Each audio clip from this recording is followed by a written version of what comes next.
Hi folks, welcome to our channel Pro Digital Force. We are making this video to help you to clean Gmail inbox.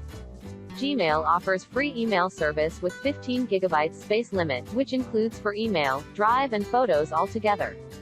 For majority users it is sufficient, but for users who save pictures or using free email service for business communications, 15 GB will be occupied within 1 or 2 years. Normally, most of the space is occupied by marketing or promotional emails. So, what if you want to clean the email inbox? It will be hectic to select each email and delete page by page. I will show you how to delete in little easier way. Note, if you want a backup you can take it before proceeding further.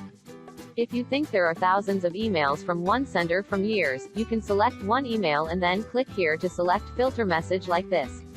Select all emails, then you will get an option on top, select all messages that match this search. It will select all the messages from all previous years. You can click on delete. If there are more emails, it might take time to delete all those.